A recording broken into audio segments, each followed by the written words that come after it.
I was literally shocked. I mean, absolutely, fundamentally mind blown when I first walked into what the British call a pub. I have been living here in the UK for about a year and a half now, and before I moved, I thought I knew what I was getting into. I thought a pub was just the British word for a bar. You know, like how they say boot instead of trunk or lift instead of elevator? I assumed a pub was just an American sports bar with maybe a British flag on the wall and a bartender with a cute accent serving Guinness. I was so incredibly wrong. I want to start with the single most traumatizing experience of my first week living in England, and that is the terrifying concept of last orders. In the US, we would never ever expect a bar to close at 11 o'clock at night. If you go out on a Friday night in New York, Chicago, or even a small town in Ohio, things are just getting started at 11 p.m. The bars stay open until 2 in the morning, sometimes 4 in the morning, depending on the state. You pace yourself, but here in the UK, I was sitting in a pub at 10:45 on a Friday, totally relaxed, sipping my drink, when suddenly a literal brass bell rings. Ding, ding, ding. The bartender yells, "Last orders," and the entire atmosphere shifts from a relaxed, cozy evening into a scene from a post-apocalyptic survival movie. People are scrambling. Men in suits are practically vaulting over tables to get to the bar. I was literally shocked. I asked my British friend what was happening, and she calmly explained that the pub closes at 11. So everyone has exactly 15 minutes to buy as much alcohol as humanly possible before the taps are turned off. Also, very quickly, I was looking at the channel analytics, and this is actually insane. Something like 87% of you watching are not subscribed yet, which honestly feels a bit chaotic because if you've made it this far, you are exactly the kind of person these videos are for. So if you like this weird little American in Britain identity crisis we do on this channel, hit subscribe. I've got a lot more coming, and you might be wondering, why? Why on earth does an entire nation of people who famously love to drink shut down their pubs before midnight? Well, I did a deep dive into the historical context of this, and the reason is actually wild. It goes back to World War I. In 1914, the British government passed something called the Defence of the Realm Act, or DORA. Before this, pubs could be open pretty much all day and night. But during the war, the government realized that factory workers, specifically the people making artillery shells and munitions, were showing up to work absolutely hammered because they had been at the pub until the early hours of the morning.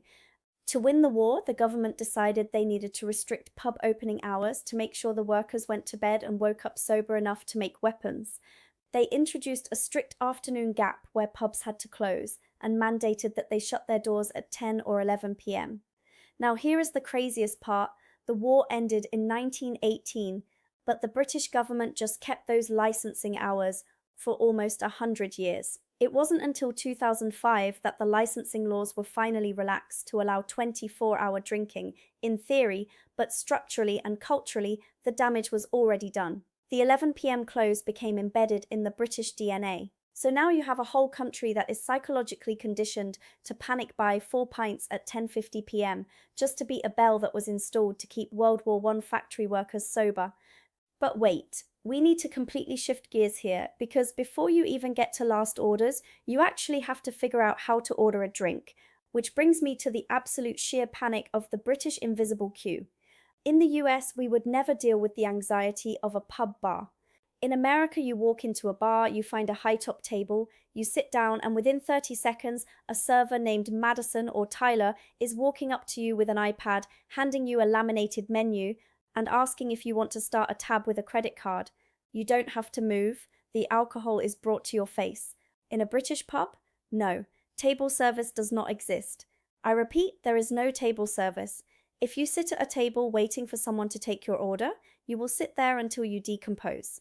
Instead, you have to go up to the bar. But it is not a line. It is not an organized queue, which is deeply ironic for a country that is globally famous for loving a queue. At the pub bar, everyone just crowds around the wood like a swarm of bees. As an American, I walked up and thought, oh, I will just wait my turn. But there is no turn. You have to engage in this high-stakes, silent psychological warfare with the bartender to catch their eye. You stand there holding your £10 note or your debit card just slightly visible, not too high, because that is rude, but not too low, because then you look like you are just hanging out. You have to project an aura of "I am ready to order" without actually speaking. And the bartender, who is simultaneously pouring 3 different pints and making a gin and tonic, just organically knows exactly who has been standing there the longest. If you try to jump in front of a guy who has been waiting 30 seconds longer than you, the bartender will ignore you, and the guy next to you will mentally judge you for the rest of eternity. The psychological pressure of standing at a busy London bar on a Friday at 6 p.m. is more intense than taking the SATs. One more thing, if you want more than the public version of these videos, join the membership below. You'll get the deeper stories, the extra context, and the more unfiltered version of me that doesn't always make it into the main uploads. Let's continue where we left. And why do they do this? Why not just have waitresses? Well, it goes back to the core ethos of what a pub actually is. A pub stands for public house. It is not a restaurant. It is historically an extension of the public's living room. In the old days, hundreds of years ago, people didn't have large homes or heating. The local public house was the one big room in the village with a massive roaring fire where everyone could gather to stay warm. Because it was essentially a house, you didn't have servants waiting on you at tables. You walked up to the host, the publican, who was pulling ale from casks in the corner. The lack of table service is a deeply egalitarian tradition. At the bar, everyone is equal.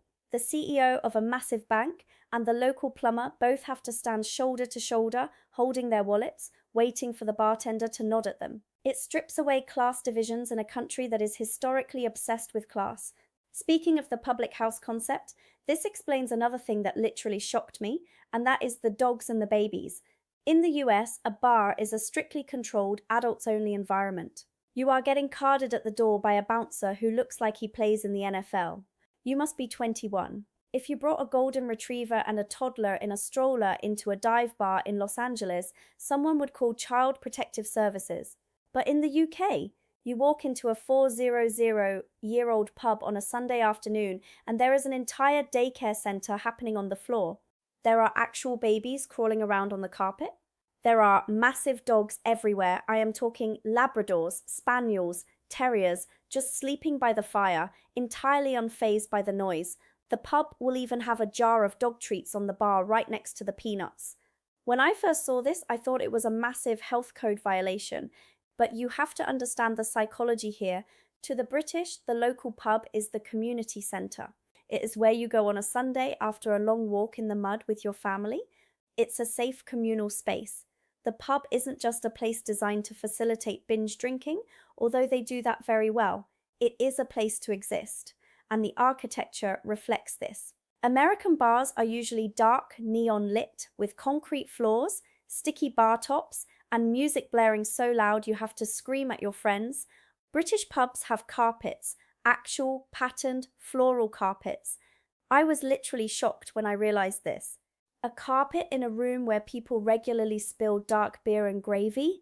In the US, we would never, but the carpet is there to absorb sound, to make it feel cozy, to make it feel exactly like your grandmother's living room. There are bookshelves, there are fireplaces, there are weird historical artifacts nailed to the walls, like brass horse brasses and antique farming equipment. It feels lived in, because historically, people literally lived in them. But let's pivot and talk about the actual drinking, because the way the British consume alcohol is fundamentally different from Americans. And this brings me to the absolute terrifying social contract known as the round. We need to talk about this because it ruins American expats. In America, if a group of 5 friends goes out to a bar, we are hyper-individualistic. We walk up to the bar and we each open our own tab. We buy our own drinks, and at the end of the night, we settle our own bills. Or we use Venmo to split a single check down to the exact cent, including tax and a 20% tip. In the UK, doing that will instantly make you a social outcast. Here, you drink in rounds. If there are 5 of you, person A goes to the bar and buys a drink for all 5 people. When those drinks are about halfway done, person B goes to the bar and buys the next 5 drinks. And this continues until everyone has bought a round. On paper, this sounds incredibly generous and lovely. In practice, it is an extreme endurance sport and a test of your moral character. First of all, you cannot leave the pub until you have bought your round. If you drink 3 free pints that your friends bought and then suddenly say, "Oh, I'm tired, I'm heading home," right before it's your turn to buy, you will be branded a criminal. You will be blacklisted. The British have a very subtle, unwritten ledger in their minds, and they know exactly who owes around. Secondly, it forces everyone to drink at the exact same pace. If you are a slow drinker, too bad. If Dave finishes his pint in 10 minutes, he is going to start looking around, waiting for everyone else to finish so the next round can start. You find yourself chugging a heavy stout just to keep the social harmony intact. And thirdly, there is the financial anxiety. If you are drinking a cheap half pint of cider and your friend is drinking a premium double gin and artisanal tonic, you are still buying it when it's your round. You do not nickel and dime in a round. The psychological analysis behind this is actually fascinating. It comes back to British social cohesion. Buying a round is a statement of mutual trust. It says, I am investing in this group and I trust that you will reciprocate. To reject the round system is to reject the community itself. It's an exercise in silent financial solidarity. And what are you drinking in these rounds? Well, here is where I have to address a massive counter-argument because the biggest misconception Americans have about British pubs is the beer. Before I moved here, every American told me, oh, British beer is warm and flat. It's gross. Here's the truth. That is entirely a misunderstanding of what cask ale actually is. Yes, in America, we expect our beer to be served at sub-zero temperatures. We want a frosty mug. We want condensation dripping down the glass. And we want it highly carbonated so it bites the back of your throat.